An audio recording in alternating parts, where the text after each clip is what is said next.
Assalamualaikum warahmatullahi wabarakatuh. Alhamdulillah, wassalatu wassalamu ala rasulillah. Segala puji dan puja kehadirat Allah subhanahu wa ta'ala. Juga salawat dan taslim kepada Nabi besar Muhammad sallallahu alaihi wa ala alihi wa sahbihi wasallam. Selamat bergabung teman-teman dari Malaysia. Ahlan wa sahlan. Semoga ini adalah bukan pertemuan pertama dan akan terus terjalin hubungan yang baik di antara sesama muslim dan juga sesama negara, dan semoga insya Allah agama mulia yang kita anut ini menjadi penyambung hubungan yang baik di antara kita tanpa melihat dari mana asalnya dan bagaimana bentuk, rupa dan juga postur tubuhnya. Yang penting apa yang disampaikan, kalau itu benar, kalau Allah, kalau Rasul, Allah berfirman, Rasulullah SAW bersabda, maka sudah selayaknya setiap muslim di muka bumi ini menerimanya. Dan saya juga berbicara di sini bukan berarti saya lebih tahu daripada Bapak Ibu sekalian, tapi karena kita menjalankan firman Allah Subhanahu wa taala, fadzakir fa inna dzikra tanfa'ul mu'minin. Saling memberikan peringatanlah, karena peringatan sangat bermanfaat bagi orang-orang beriman. Juga menjalankan sabda Nabi sallallahu alaihi wasallam, ad-dinun nasiha. Agama ini isinya semuanya nasihat. Kesempatan ini teman-teman sekalian, kita akan membahas tentang obat gundah dan gelisah. Gundah dan gelisah, sumpek, sedih, apapun istilah yang semakna dengan itu, mudah-mudahan ini juga difahami oleh teman-teman di Malaysia, karena ini bahasa yang kami gunakan di Indonesia, adalah sesuatu yang tidak diinginkan oleh semua orang. Kalau ditanya apakah Anda ingin gundah, gelisah, sedih, sumpek, ya, tentu jawabannya tidak. Karena semua orang tahu pada saat dia sedang gundah, gelisah, sedih, kepalanya pening, pusing, hatinya tidak tenang, dia juga tidak produktif secara otomatis. Secara otomatis dia tidak akan bisa produktif untuk melakukan banyak kegiatan-kegiatan, karena memang seluruh energi dia tersirap dengan permasalahan yang sedang menjadi beban buat dia. Oleh karena itu teman-teman sekalian, setiap muslim harusnya memang menghindari masalah ini. Ya. Dan kalau Anda tanya kepada saya bagaimana cara menghindarinya, maka saya akan sebutkan dulu sebabnya. Sebab dalam Islam datangnya gundah, ya, sedih, gelisah itu justru dari dua hal. Dangkalnya pemahaman agama terhadap agama dan juga dosa yang dilakukan. Kalau Anda faham agama Anda, maka Anda akan kembali kepada hadis Nabi SAW riwayat Bukhari Muslim, bahwasanya sungguh mengagumkan perkara seorang mukmin, kata Nabi SAW, dan itu tidak dimiliki kecuali oleh orang mukmin saja. Kalau dia diberikan, dan semua perkaranya baik, semua urusannya baik. Kalau dia diberikan nikmat, dia sedang senang, maka dia selalu bersyukur. Kalau dia diberikan cobaan, maka dia akan bersabar. Kalau Anda punya ilmunya, Anda akan tahu. Ternyata pada saat selama ini saya senang, maka kuncinya supaya bertahan dan bertambah syukur. Pada saat cobaan sedang datang, maka saya bersabar, yaitu menerima keputusan Allah, kemudian ikhtiar mencari jalan keluar, maka kita akan mudah untuk melaluinya. Tentu dengan punya ilmu. Kalau orang belum faham ilmu ini, tentu mereka akan melaluinya dengan, kalau nikmat ada mereka tidak bersyukur, cobaan datang mereka tidak bersabar. Sehingga selalu dalam dua keadaan mereka berkeluh kesah. Dan ini akan memunculkan, menjadi penyebab munculnya kegelisahan. Karena selalu merasa tamak dan tidak cukup dengan nikmat yang ada, dan selalu tidak bisa melalui dengan kesabaran cobaan yang sedang ada. Padahal syukur dalam sebuah nikmat dan sabar dengan cobaan yang sedang datang, dua sayap, ya. Seperti kalau pesawat punya dua sayap yang bisa mengimbangi perjalanan kita selama kehidupan di muka bumi ini. Bahkan Ali bin Abi Thalib radhiyallahu anhu menggambarkan sabar itu dalam masalah itu ibarat seperti, ya, kepala dalam tubuh seseorang. Kalau kepala tidak ada, maka tidak akan ada kehidupan. Seperti itu kurang lebih gambarannya, gitu kan. Dan seorang mukmin akan selalu Nikmat datang dia syukuri, kalau cobaan datang dijadikan sebagai bahan introspeksi diri. Ada masalah apa? Kenapa Allah Subhanahu wa taala sedang menguji saya? Gitu kan? Karena memang ada hadis Nabi SAW yang sahih berbunyi, sesungguhnya seseorang bisa tertahan dari rezekinya, kenikmatan yang dia dapatkan justru karena dosa yang dia lakukan. Itu ilmu. Kalau dia tahu teorinya, dia akan lebih mudah untuk melaluinya. Oleh karena itu teman-teman saya ajak, jangan pernah berhenti untuk selalu komunikasi dengan para ulama-ulama kaum muslimin.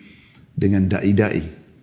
Nah, di Indonesia Masya Allah melimpah sekali da'i-da'i dan ulama. Di Malaysia pun begitu. Saya beberapa kali diundang oleh teman-teman di sana. Masya Allah banyak tokoh-tokoh masyarakat kita yang punya ilmu, kapabilitas yang cukup. Tinggal bagaimana kita sering komunikasikan sama mereka. Pada saat Anda punya perusahaan, Anda selalu jangan lepas untuk komunikasi dengan para ulama. Kira-kira ini halal atau tidak. Ya, kira-kira pegawai ini kalau dia melakukan pelanggaran seperti ini secara agama, saya udah boleh berhentiin atau belum? Gitu kan. Atau apa saja. Ya, sumber, modal, sistem yang sedang dipakai, produk yang dijual, apakah semua sudah sesuai dengan agama? Jadi selalu ada agama yang menjadi pengontrolnya. Begitu juga dengan Anda dalam rumah tangga. Ada figur ulama yang Anda jadikan sebagai penengah dalam masalah-masalah dalam rumah tangga. Apakah antara suami istri, apakah antara orang tua sama anak, apakah anak sama orang tua, atau mungkin sama kerabat secara umum. Ini satu sisi. Penyebab gundah gelisah ini adalah karena kurangnya ilmu. Sehingga selalu kalau nikmat ada tidak bersyukur, kalau ada cobaan tidak bersabar. Seperti itulah. Ya. Padahal kalau dia punya ilmunya, dia akan bisa melalui semua itu. Yang kedua, yang menjadi penyebab adalah dosa. Dan ini yang banyak sekali di antara kaum muslimin tidak memahaminya. Sebenarnya suntuk, sumpek, sedih itu karena dosa. Tidak ada alasan yang lain. Ya. Seperti ibaratnya Anda kerja di satu perusahaan, kalau Anda menjadi seorang pegawai yang prestasi, datang on time, kerjakan pekerjaan yang diminta, ya. Kita selalu mengikuti peraturan yang ada. Maka saya yakin Anda akan senang saja, happy aja di perusahaan itu. Begitu juga dengan atasan Anda pun akan mendapatkan semua bonus, gaji yang dijanjikan. Berbeda sekali dengan pegawai yang ugal-ugalan. Dalam bahasa Indonesia ugal-ugalan. Orang yang teledor, lalai. Dia datang kapan dia mau, pekerjaan tidak selesai, sering melanggar peraturan-peraturan. Maka kita akan temukan orang seperti ini akan ada tekanan-tekanan dari perusahaan. Ancaman-ancaman, mengurangi fasilitas dia. Sehingga membuat dia jadi gelisah. Dia sendiri melahirkan kegelisahan itu. Kegundahan itu muncul karena perbuatan dia. Jadi karena pelanggaran. Kalau tidak ada pelanggaran tidak akan terjadi hal itu. Oleh karena itu teman-teman jangan pernah dianggap remeh sedikit pun tentang masalah pelanggaran. Kita kembali kepada histori awal ayah kita Adam alaihissalam. Nabi Adam alaihissalam diciptakan oleh Allah Subhanahu wa taala lalu diletakkan di surga. Kita sudah tahu semuanya. Taruh di surga bersama istrinya Hawa alaihi wassalatu wassalam. Allah Subhanahu wa taala menyuruh Nabi Adam dan Hawa boleh menikmati apa saja di surga. Semuanya, istanahnya, buah-buahannya, airnya, semuanya. Allah menguji Nabi Adam AS dengan mengatakan, hanya jangan sentuh satu pohon ini. Ini saja. Karena ini saya melarangnya kata Allah. Sudah selesai. Iblis datang mengganggu Adam AS. Lalu membisikkan bisikannya yang menggoda. Mengatakan, wahai Adam, sesungguhnya engkau tidak dilarang memakan buah ini kecuali karena kalau kau makan kau akan jadi kekal. Kau tidak akan melalui proses kematian. Maka Nabi Adam pun tergoda lalu kemudian memakan buah tersebut. Lalu karena kemaksiatan kepada Allah ini Allah hukum Adam alaihissalam. Coba teman-teman kita renungi dulu firman Allah Subhanahu wa taala. Saya berharap teman-teman buka di aplikasi handphonenya Al-Quran. Surah Toha, surah nomor 20. Ayatnya 121 sampai 127. Saya ulangi, surah Toha, surah nomor 20, ayat 121 sampai 127. Saya akan bacakan. A'udzu billahi minasyaitonir rajim. Wa 'asa Adamu rabbahu fagawa.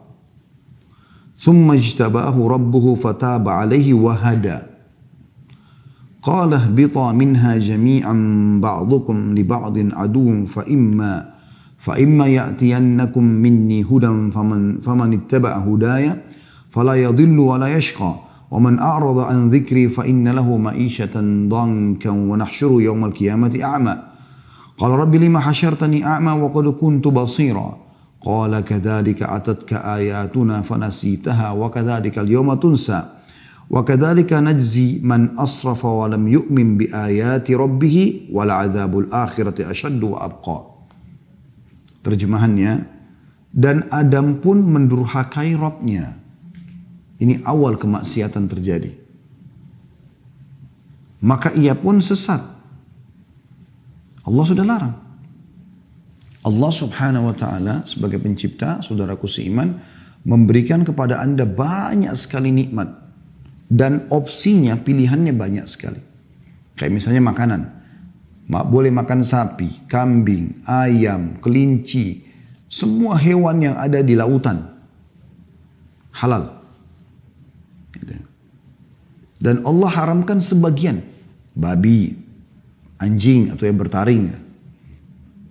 Jadi yang halal lebih banyak. Begitulah kasus Nabi Adam AS. Di surga banyak sekali pilihannya. Yang dilarang cuma satu.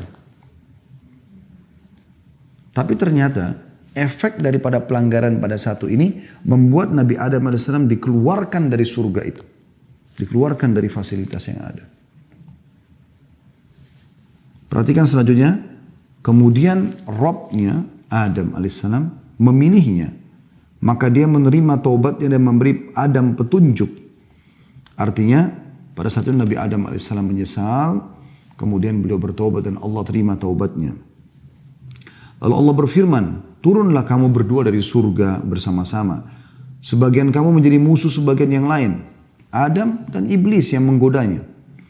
Maka jika datang kepadamu petunjuk dariku, di muka bumi ini akan datang nanti petunjuk-petunjuk wahyu turun dari langit. Barang siapa yang mengikuti petunjukku, kata Allah, ia tidak akan sesat dan tidak akan celaka. Makna tidak sesat dan tidak celaka, tidak sedih, tidak sumpek, ya, tidak gundah. Dia akan bahagia. Dan barang siapa yang berpaling dari peringatanku, tidak mau menikmati apa yang Allah halalkan dan sibuk dengan apa yang Allah haramkan. Padahal yang haram itu sedikit sekali ya. Tadi contoh makanan sudah saya berikan gambaran. Begitu juga dengan contoh minuman. Allah misalnya haramkan khamr. Nggak boleh minum khamr yang memabukkan. Nggak boleh narkotika. Allah ganti dengan susu, madu, sirup. Banyak yang lain. Minuman halal. Allah haramkan zina. Kita butuh syahwat, ada syahwat untuk melampiaskan sama lawan jenis. Tapi Allah buka pintu nikah. Dan ada solusi, bukan tidak ada solusi dalam Islam. Makanya Allah bilang, siapa yang berpaling dari peringatanku, tetap memilih sesuatu yang bermaksiat kepadaku, maka sungguhnya baginya penghidupan yang sempit. Sempit ini tadi, gundah, sedih, sumpek. Siapa yang bermaksiat kepada Allah, ini diancamkan seperti ini. Dan kami akan mengumpulkannya pada hari kiamat dalam keadaan buta. Dibangkitkan nanti di mahsyar hari kiamat, buta. Lalu dia akan berkata, ya Robku, wahai penciptaku, mengapa engkau menghimpun aku dalam keadaan buta? Padahal aku dahulu, maksudnya di dunia, dalam keadaan bisa melihat. Allah berfirman, demikianlah. Telah datang kepadamu ayat-ayat kami. Maka kamu melupakannya. Dan begitu pula pada hari ini pun kamu dilupakan. Ya, hari kiamat tidak akan dilihat oleh Allah SWT. Dan demikianlah kami membalas orang-orang yang melampaui batas dan tidak percaya terhadap ayat-ayat Rabbnya. Maksudnya sudah dilarang, kenapa masih dilanggar? Sudah diperintahkan, kenapa enggak dikerjakan? Dianggap oleh Allah melampaui batas dan tidak percaya dengan ayat-ayat Allah. Dan sungguhnya adab di akhirat itu lebih berat dan lebih kekal lagi. Kita bisa lihat di sini teman-teman sekalian dalam ayat-ayat ini sangat jelas bagaimana Allah Subhanahu wa taala memastikan di ayat 123-nya, "Faman ittaba'a hudaya fala yadhillu wa la yashqa." Barang siapa yang mengikuti petunjukku maka ia tidak akan sesat dan tidak akan celaka. Artinya dia akan bahagia.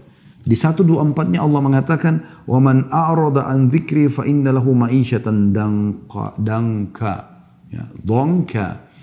Dan siapa yang berpaling dari peringatanku, nggak mau mengerjakan apa yang aku perintahkan, menikmati yang halal dan mau bermaksiat kepadaku buat yang haram, maka sesungguhnya baginya kehidupan yang sempit. Coba dengar teman-teman di potongan ayat ini. Bagaimana Ibnu Katsir rahimahullah, ahli tafsir yang masyhur punya tafsir Quranul Azim, di jilid 3 halaman 164 menjelaskan. Dia mengatakan, di dunia dia tidak akan mendapatkan ketenangan dan ketentraman bagi orang yang bermaksiat kepada Allah. Hidupnya akan sumpek, suntuk, sedih, gelisah. Sebanyak apapun harta yang dia milikin, gak pernah cukup. Rumahnya mewah, gelisah di dalamnya. Karena berisi dengan hal-hal yang haram. Ada orang rumahnya gubuk, kecil, biasa, miskin, susah. Pas-pasan hidupnya, tapi tenang jiwanya. Nah itu karena jauh dari kemaksiatan. Kata beliau, di dunia, orang-orang yang bermaksiat, dia tidak akan mendapatkan ketenangan dan ketentraman. Hatinya gelisah yang diakibatkan kesesatannya. Meskipun zahirnya yang kelihatan nampaknya begitu enak. Bisa mengenakan pakaian yang ia kehendaki. Bisa mengkonsumsi jenis makanan apa saja yang dia inginkan. Bisa tinggal di mana saja yang ia kehendaki. Ini perkataan Ibnu Katsir rahimahullah ya. Selama ia belum sampai pada keyakinan dan petunjuk, maka hatinya akan senantiasa gelisah, bingung, ragu, dan masih terus saja ragu. Inilah bagian dari kehidupan yang sempit. Subhanallah, orang yang melakukan perzinahan misalnya. Walaupun dia masuk ke dalam hotel bintang 5. Dia akan berzina dengan seorang pasangan yang sempurna secara fisik. Laki-lakinya tampan, putih, kaya, pinter. Perempuannya juga begitu. Cantik, tinggi, putih, segala macam. Ya. Nah, tetap saja pada saat mereka mau melakukan, mereka punya rasa ketakutan. Dan pada saat mereka sudah melakukannya pun, tidak ada ketentraman jiwa. Ada sesuatu yang sumpek. Ketakutan, ada beban pikiran. Tidur mimpinya buruk. Dan akan sangat beda sekali dengan orang yang melakukan dengan pasangan halalnya. Suami istri. Mereka akan tenang secara kejiwaan. Orang juga semua tahu mereka dalam kamar melakukan biologis. Ke hotel pun mereka tidak pernah ragu karena jelas statusnya. Jelas pasangan halal suami istri. Maka biologis pun setelah biologis itu tenang. Terlihat wajahnya berseri-seri. Berbeda. Halal sama haram beda. Kata beliau, alangkah seringnya kita melihat dan mendengar berita tentang orang-orang yang memiliki harta yang sangat banyak. Mati bunuh diri dengan terjun dari tempat-tempat yang tinggi atau gedung-gedung. Apa yang menyebabkan mereka melakukan itu? Pasti penyebabnya adalah sempitnya kehidupan yang menderahnya akibat berpaling dari zikrullah. Kalau orang-orang yang berpaling dari zikrullah mengingat Allah tidak bertaubat, maka akibatnya mereka akan dikumpulkan pada hari kiamat di padang mahsyar dalam keadaan buta. Sebagaimana Allah sudah menyebutkan itu dalam surah Al-Isra, surah nomor 17 ayat 72. A'udzu billahi minasyaitonir rajim wa man kana fi hadhil a'ma fa huwa fil akhirati a'ma wa adallu sabila. Siapa yang dalam kehidupan dunia ini buta hatinya dari maksiat kepada maksiat dan orang-orang yang tidak punya ilmu agama, mereka kalau buat dosa, mereka tidak taubat. Mereka sudah berzina, mereka sudah mencuri, mereka sudah membunuh. Lalu mereka tidak tahu harus kemana arahnya.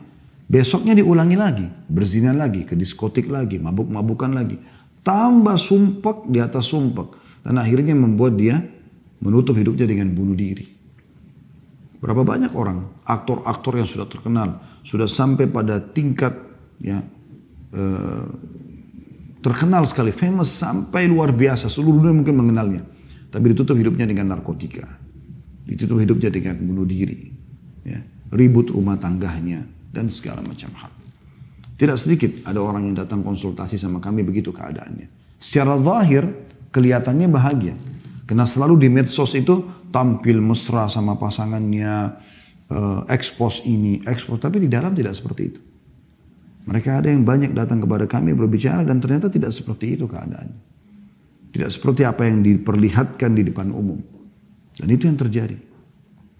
Oleh karena itu teman-teman sekalian, kita harus benar-benar memikirkan masalah ini. Kalau ternyata penyebab dan akibat daripada maksiat ini besar sekali. Ya, besar sekali akibatnya. Baik, kita coba teman-teman sekalian lebih dalam lagi untuk mempelajari kira-kira efek-efek apa yang didatangkan dari kemaksiatan itu. Seperti apa sih kira-kira? Yang pertama sekali yang bisa datang, ya, yaitu dia akan mendatangkan kemurkaan Allah Subhanahu wa Ta'ala. Dan murka Allah ini berbahaya sekali. Karena kalau sudah Allah pencipta langit dan bumi ini murka, pemilik jasad Anda murka dengan Anda, ini bahaya sekali. Segala macam ancaman bisa datang kepada Anda. Tadi biar kita pakai baju bagus, biar rumah kita bagus, di apartemen mewah, punya mobil mewah, pekerjaan banyak, titel dan jabatan menumpuk. Tetap sumpah. Tetap sedih. Karena sebenarnya dia sedang melakukan sesuatu yang merusak hubungan dia dengan Sang Pencipta langit dan bumi. Karena kita kalau sedang punya nikmat teman-teman sekalian, lagi makan enak, lagi berpakaian, lagi segala macam enak, yang ciptakan kita Allah, yang ciptakan nikmat itu Allah, yang bisa mempertahankannya hanya Allah. Kalau kita sedang sedih dan punya masalah, maka yang ciptakan kita Allah, yang ciptakan masalah itu Allah, yang bisa menghilangkannya juga hanya Allah. Itu yang sering Anda dengar mungkin, Qul inna salati wa nusuki wa mahyaya wa mamati lillahi rabbil alamin. Katakan hai Muhammad dan ajarkan kepada umatmu. Salatku, ya, Qul inna salati wa nusuki, sembelihanku, ya, ibadahku, wa mahyaya, kehidupanku, wa mamati, dan hidup matiku lillahi rabbil alamin, itu Tuhan alam semesta. Itu konsep dasarnya seorang muslim. Anda kalau punya masalah teman-teman sama siapapun, yang paling pertama Anda jadikan bahan muhasabah adalah bagaimana Anda bermuhasabah, introspeksi diri, hubungan Anda dengan Allah Subhanahu wa Ta'ala. Enggak usah repot teman-teman, sibuk mengkanter, ini orang fitnah saya, ini orang gibah saya, enggak ada gunanya. Usaha saya bangkrut karena sebab ini, sebab itu hanya sebab-sebab agar ada cerita di tengah manusia. Sebenarnya inti permasalahan yang Anda belum paham. Anda sedang membuka pintu kemurkaan Allah yang di langit.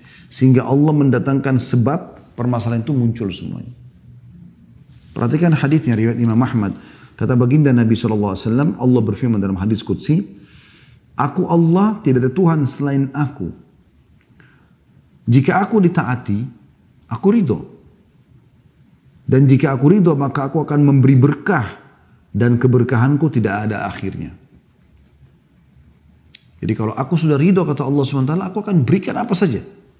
Termasuk kebahagiaan, ketentraman, kecukupan, segala macam. Tapi jika manusia maksiat kepadaku, berbuat dosa kepadaku, melanggar, aku murkah. Dan jika aku murka, aku akan melaknatnya. Dan laknatku akan sampai pada 7 turunannya. Artinya akan turun kepada orang-orang ini. Bahaya sekali. Ya.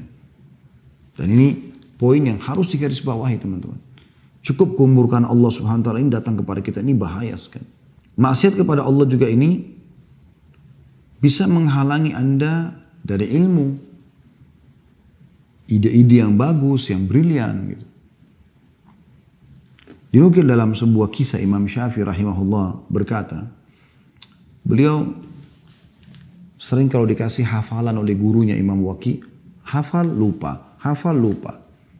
Maka dia bilang dalam syairnya yang masyhur, syaqautu ila Waqi'i su'a hifdhi. Aku keluhkan kepada Imam Waqi tentang buruknya hafalanku.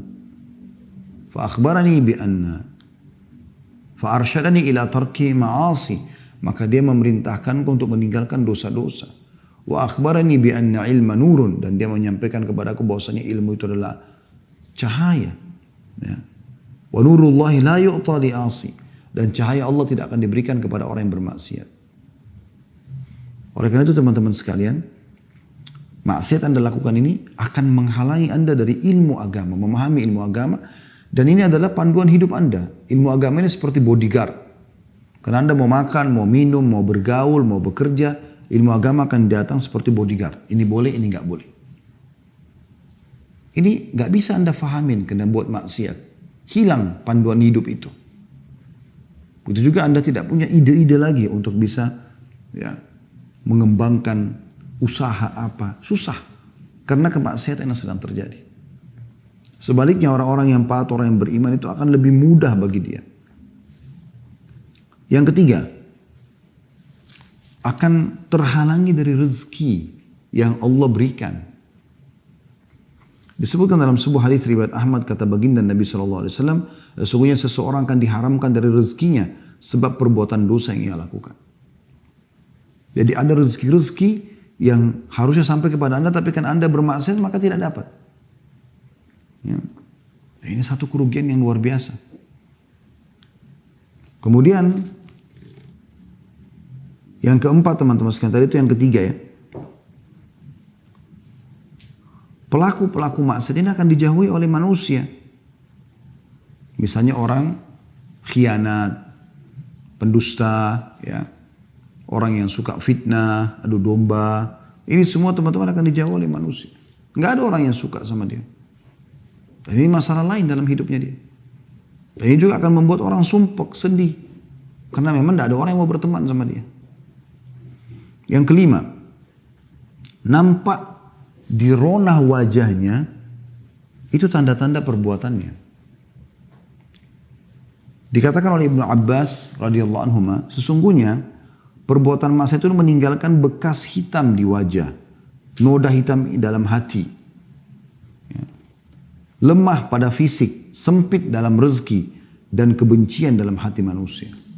Ini kata sahabat Nabi Ibnu Abbas radhiyallahu anhu. Jadi ini semua rangkumannya sumpek, sedih, ya.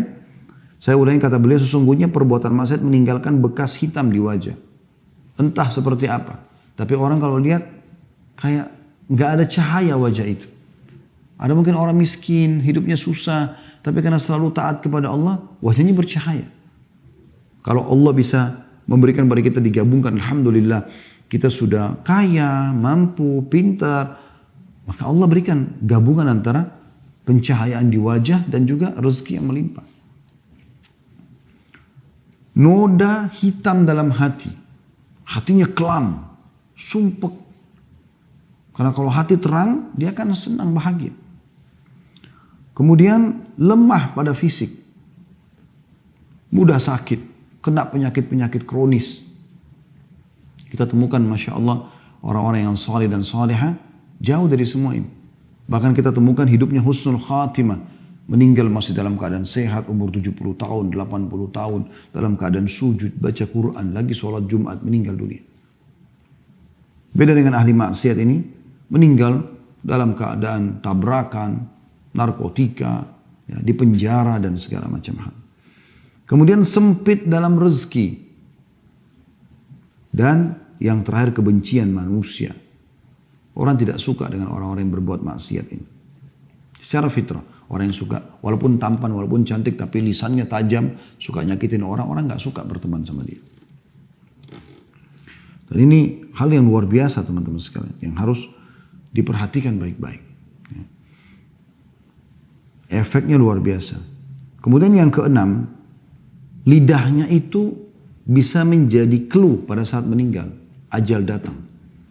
Umumnya ahli maksiat ini susah untuk syahadat, ya, susah untuk beribadah kepada Allah Subhanahu wa taala. Dia akan tutup hidupnya dengan perbuatan buruk. Disebutkan dalam sebuah hadis yang sahih bahwasanya Nabi SAW bersabda, ya, Allah akan menutup hidup seseorang hamba sesuai dengan hal yang ia biasa lakukan. Jadi kalau teman-teman mau lihat orang ini husnul khatimah atau su'ul khatimah, apakah hidupnya baik atau buruk, ya, itu teman-teman sekalian lihat beberapa hari sebelum dia meninggal. Dia kalau terbiasa mengerjakan satu perbuatan dalam hidupnya walaupun manusia tidak tahu, Allah akan buat dia melakukan itu. Misal contoh, selama ini orang tidak pernah tahu dia itu berzina misalnya. Maka pada saat mau meninggal, dia akan melakukan perbuatan itu. Sehingga nanti Allah tutup hidupnya dengan itu. Na'udzubillah. Atau khamr, atau mencuri, atau riba, atau apa saja. Dan sebaliknya orang-orang yang terbiasa dengan perbuatan amal soleh, Allah akan tutup hidupnya beberapa hari sebelum dia meninggal dengan maksimal mengerjakan ibadah itu. Misalnya dia biasa baca Quran, biasa sholat malam, biasa sholat duha, biasa sholat di masjid. Nanti Allah tutup hidupnya dengan itu. Dan ini bahaya sekali. Berarti orang yang terbiasa bermaksiat teman-teman, Allah akan tutup dia dengan itu. Allah permalukan di dunia dia dengan dia melakukan kemaksiatan tersebut, lalu kemudian dia akan meninggal dalam keadaan berbuat maksiat itu. Dan ini efek yang luar biasa. Yang lebih luar biasa lagi teman-teman, yang terakhir adalah yang ke-8 ya, kurang lebih. Itu bisa terwariskan perbuatan-perbuatan buruk ini. Sebagaimana amal soleh juga bisa terwariskan. Sekarang kalau terwariskan itu begini maksudnya. Teman-teman kalau biasa melakukan satu kemaksiatan, Anda kan akan kerjakan itu, akan dilihat oleh anak-anak. Anak-anak mungkin akan menjadikan sebagai contoh dan tolok ukur. Oh ternyata ayah saya itu begini, ibu saya itu begini. Kita temukan dalam rumah tangga teman-teman sekalian, kalau seandainya ada orang yang terbiasa teriak-teriak misalnya, bertengkar, berkelahi sama pasangannya, maka kita temukan anaknya itu memang suka teriak-teriak. Kalau di rumah itu santun, sopan, baik, maka juga begitu kondisi anak-anaknya. Keluarga itu biasa orang tuanya sholat, ya, berbagi, bersedekah, anak juga akan seperti itu. Tapi kalau mereka biasa buat kemaksiatan, anak juga kita akan temukan seperti itu. Yang kita temukan biasa orang-orang yang istilahkan broken home dan segala macam. Anak-anaknya karena dilihat ibunya sama laki-laki lain, ayahnya sama laki-laki lain. Di rumah ada khamr, di rumah ada narkotika dan segala macam hal. Anaknya jadi ikut-ikutan. Dan itu terwariskan. Itu bahaya sekali. Makanya Umar bin Khattab radhiyallahu anhu itu pernah lewat di rumah salah satu penjual susu di kota Madinah di malam hari. Kebetulan yang jual susu ini seorang nenek tua punya cucu. Cucunya perempuan. Kemudian dia mengatakan pada cucunya, susu sekarang ini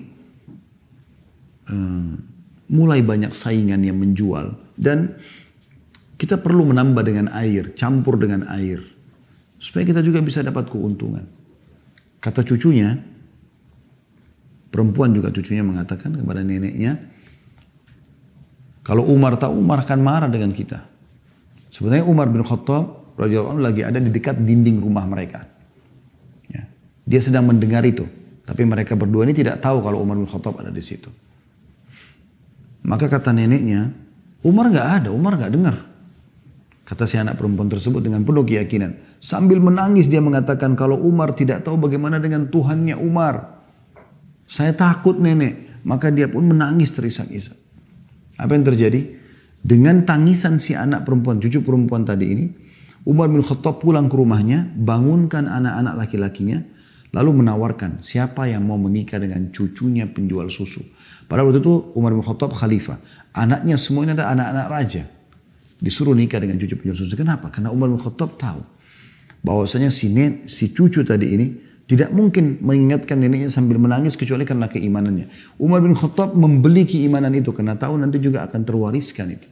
Dan ternyata betul sebagian ulama mengatakan dari anak Umar yang bernama Asim menikah dengan cucu penjual susu tadi, lahirlah Abdul Aziz, dan dari Abdul Aziz lahir Umar bin Abdul Aziz yang terkenal dengan kesolehannya. Jadi ini bisa saja terjadi. Gitu kan. Ini efek-efek yang luar biasa. Baik, kita tutup teman-teman sekalian dengan lalu apa yang harus kami lakukan. Yang pertama, jauhi semua kemaksiatan teman-teman. Apapun alasannya semaksimal mungkin. Mulai sekarang jangan lagi berbuat dosa-dosa dan Anda pribadi lebih mengerti dosa apa yang sedang Anda lakukan. Anda lebih tahu. Jadikan bahan muhasabah. Karena memang ada timbangannya. Kalau ini timbangan dosa dan ini timbangan amal saleh. Selama ini masih berimbang, Anda masih buat dosa dan Anda juga masih ibadah. Nah, Anda sholat, Anda tutup aurat. Tapi Anda juga, teman-teman sekalian, masih berzina, masih khamr dan seterusnya. Maka tidak akan ada kenikmatan dalam ibadah ini. Gak ada kehusyuan dalam sholat, tidak ada kenikmatan ibadah. Gitu. Ini poin yang harus digarisbawahin. Ya. Kapan ini ada kenikmatannya? Kalau dia naik rate-nya dan maksiat ini turun. Dengan cara Anda tutup, kunci. Nanti Anda akan rasakan kalau Anda tutup pintu dosa, Anda lebih tahu dosa masing-masing, Anda coba muhasabah, apa yang Anda lakukan pelanggaran dalam keseharian, coba tutup. Seminggu, sebulan, berhentikan. Caranya baca ancaman Allah di dosa itu. Ketik di Google, ancaman zina, ancaman riba, ancaman ini.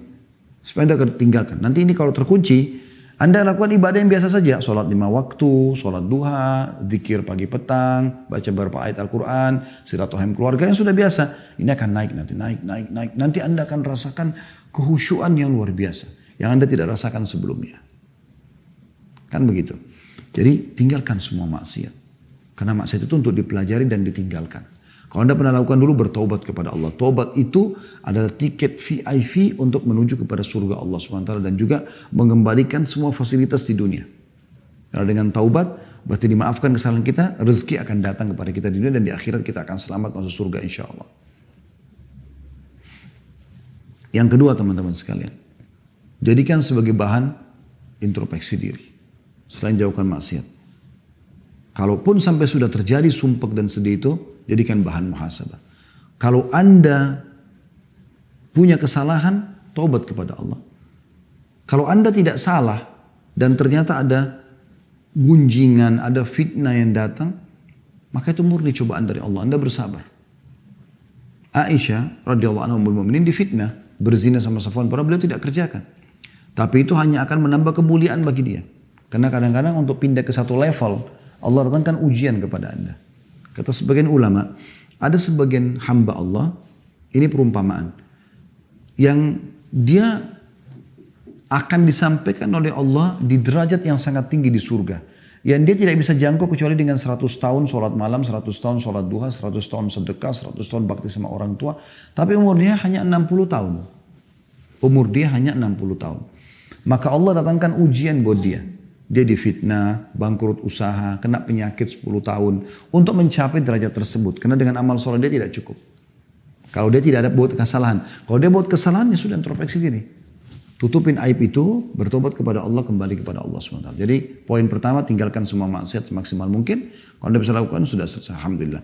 Tapi kalau sudah terlanjur terjadi, tahap kedua adalah bagaimana Anda introspeksi diri. Kalau dari diri Anda segera taubat kepada Allah. Kemudian kalau bukan dari Anda, murni cobaan, maka bersabar. Yang ketiga, dan ini yang tidak kalah penting teman-teman sekalian, sering ucapkan doa-doa. Ada beberapa doa. Ya. Yang pertama sekali adalah saya ingin sebutkan hadis Nabi SAW. Dan ini disebutkan kalau Rasulullah SAW sedang merasa ada penderitaan, ada kesusahan, maka beliau membaca ini. Dalam hadis dikatakan dari Ibnu Abbas radhiyallahu anhuma bahwasanya Nabi SAW berdoa ketika kesusahan, misalnya pasukan perang, beliau berharap bisa menang, gitu kan. Ada masalah-masalah peceklik yang sedang datang, musim panas, maka Nabi SAW baca La ilaha illallahul azimul halim. Ya, kalau sempat tulis alhamdulillah, kalau enggak maka mungkin bisa didengarkan, semoga bisa dihafal. La ilaha illallahul azimul halim. Artinya tidak ada Tuhan yang berhak disembah kecuali Engkau ya Allah. Al-azim yang maha agung, al-halim ini adalah yang maha bijaksana, lembut. La ilaha illallah rabbul arshil azim. Ini potongan keduanya. Tidak ada Tuhan yang berhak disembah kecuali Allah, pemilik singgasana yang agung. Potongan ketiga, la ilaha illallah rabbus samawati wa rabbul ardi wa rabbul arshil karim. La ilaha illallah, tidak ada Tuhan yang berhak disembah kecuali Allah, rabbus samawati wal ard, Tuhan pemilik langit dan pemilik bumi, wa rabbul arshil karim, pemilik singgasana yang agung. Jadi saya ulangi, la ilaha illallahul halimul, la ilaha illallahul azimul halim, azim agung, halim itu sabar, penyayang, dan seterusnya bisa bermakna itu. Kemudian, la ilaha illallah rabbul arshil azim. Tidak ada Tuhan yang berhak disembah kecuali Allah, pemilik singgasana yang agung. La ilaha illallah, tidak ada Tuhan yang berhak disembah kecuali Allah. Rabbus samawati wa rabbul ard, Tuhannya langit dan Tuhannya bumi. Wa rabbul arshil karim, dan pemilik singgasana yang mulia. Ini diriwayatkan oleh Bukhari Muslim. Jadi Nabi SAW sering ucapkan itu kalau beliau merasa ada sesuatu yang mengganjal. Kemudian dalam hadis yang lain disebutkan dari Abu Bakr radhiyallahu anhu, beliau mengatakan bahwasanya Rasulullah SAW mengajarkan tentang doa resah, doa sedih, gundah, yaitu membaca Allahumma rahmataka arju fala takilni ila nafsi tarfata ain aslih li sya'ni kullahu la ilaha illa ant. Artinya Allahumma rahmataka arju, ya Allah rahmatmu lah yang aku harapkan. Fala takilni ila nafsi tarfata ain, maka jangan pernah engkau sandarkan keputusanku pada diriku sekejap mata. Jadi biarkan engkau yang memutuskan semua ya Allah. Aslih li sya'ni kullah, perbaikan semua urusanku. La ilaha illa ant, tiada Tuhan yang berhak disembah kecuali engkau. Hadis ini sahih diriwayatkan oleh Abu Daud dan dihasankan oleh Syekh Albani. Juga dalam riwayat yang lain, riwayat yang dihasankan oleh Albani, diriwayatkan oleh Tirmidzi, yaitu dari Anas bin Malik radhiyallahu anhu bahwasanya Nabi SAW jika disusahkan sebuah perkara, beliau membaca ya Hayyu ya Qayyum birahmatika astaghits. Wahai zat yang maha hidup dan terus menerus mengurus makhluknya. Ya Hayyu ya Qayyum birahmatika astaghits. Dengan rahmatmu lah aku memohon pertolongan. Kemudian dalam hadis yang lain, ini beberapa jenis doanya ya. Ini kurang lebih doa yang keempat. Dalam hadis riwayat Abu Daud dan dihasankan oleh Syekh Albani dari Asma binti Umais radhiyallahu anha, beliau berkata bahwasanya Rasulullah SAW bersabda kepada dia, maukah aku ajarkan kepadamu beberapa bacaan yang kalau kau baca ketika kamu susah? Maka dia mengatakan iya. Maka kata Nabi SAW, bacalah Allahu Rabbi la usyriku bihi syai'a. Allahu Rabbi, Allah adalah Tuhanku. Dua kali Allah yang disebutkan. La usyriku bihi syai'an, aku tidak menyekutukan sesuatu dengannya. Dalam sebuah riwayat dikatakan, man asabahu hammun au ghammun au saqamun au syiddah faqal, siapa yang tertimpa resah, gundah, sakit, kesulitan, kesempitan, lalu dia mengucapkan Allahu Rabbi la syarikalah, Allah Tuhanku tidak ada sekutu bersamanya, kecuali pasti Allah akan angkat darinya. Hadis ini riwayat Tabarani dan disahihkan oleh Syekh Albani. Ya, jadi kita baca ringkas kan, Allah Rabbi la syarikalah. Udah kita ulangi zikir itu. Maka ini akan menjadi penyebab diangkatnya permasalahan kita. Dalam hadis yang lain juga kata Nabi SAW dari Abdullah bin Mas'ud radhiyallahu anhu, tiada sesuatu kegundahan dan kesedihan, sumpek, gelisah yang menimpa seseorang lalu dia membaca Allahumma inni abduka, ya Allah sungguhnya aku adalah hambamu, wabni abdika, dan anak hambamu laki-laki, wabni amatika, dan anak hambamu perempuan, maksudnya ayahku adalah hambamu, ibuku juga adalah hambamu, nasiyati biyadik, ubun-ubunku, ini bagian tengah kepala, di tanganmu, madin fiyya hukmuk, berjalan berlaku keputusanmu padaku, adlun fiyya qada'uk, sangat adil keputusanmu padaku, as'aluka bikulli ismin huwalak, aku memohon kepada semua nama yang kau miliki, sammaita bihi nafsak, engkau menamakan dirimu dengannya, au 'allamtahu ahada min khalqik, atau engkau mengajarkan kepada salah satu hambamu, au anzaltahu fi kitabik, atau engkau turunkan pada kitabmu, au sta'tharta bihi fi ilmil ghaibi 'indak, atau engkau menyimpannya di sisimu, di ilmu ghaib milikmu, antaj'al Qur'an rabi'a qalbi, agar engkau menjadikan Al-Quran sebagai penghibur hatiku, wa nura sadri, cahaya dadaku, wajila'a huzni wa dhahaba hammi, dan penghibur kesedihanku, juga penghibur kegelisahanku. Ya. Kata Nabi SAW, ya, siapa yang membaca ini, maka Allah akan mengganti kesedihannya menjadi kesenangan. Allah akan ganti kesedihannya menjadi kesenangan. Jadi ini wasiat Nabi SAW. Memang sedikit panjang, tapi ini kalau anda hafal insya Allah dan anda amalkan, dijamin ya, oleh Nabi SAW akan mendapatkan jalan keluar. Begitu juga teman-teman sekalian dengan doa Zannun. Disebutkan dalam Zannun ini Nabi Yunus ya. Pada saat beliau di dalam perutnya ikan, ya, beliau mengucapkan la ilaha illa anta subhanaka inni kuntu minadh dhalimin. Tidak ada Tuhan yang berhak disembah kecuali Engkau, maha suci Engkau ya Allah, aku termasuk orang-orang zalim. Ada sebuah riwayat gitu kan. Disebutkan oleh Sa'ad radhiyallahu anhu, beliau mengatakan, kami pernah duduk-duduk bersama Nabi Muhammad SAW, lalu beliau bersabda, maukah aku beritahukan kepada kalian sesuatu jika salah satu dari kalian didatangi kesusahan, musibah dari musibah-musibah dunia, ia berdoa dengannya niscaya akan dilepaskan darinya, akan selesai permasalahannya. Lalu beliau dijawab, tentu kami mau wahai Rasulullah. Kata Nabi SAW, doa Zannun yang ditelan oleh ikan, yaitu la ilaha illa anta subhanaka inni kuntu minadh dhalimin. Jadi ini beberapa jenis doa yang kita boleh baca, anjuran untuk baca. Ya, dan kalau misalnya anda belum menghafalnya, anda bisa tentunya kembali kepada doa dalam bahasa Indonesia, dalam bahasa Melayu, anda bisa sampaikan. Yang penting adab doanya, anda menghadap kiblat, anda lebih baik berudu, ya. Kalau mau lebih bagus lagi, anda sholat sunnah, taubat 2 rakaat.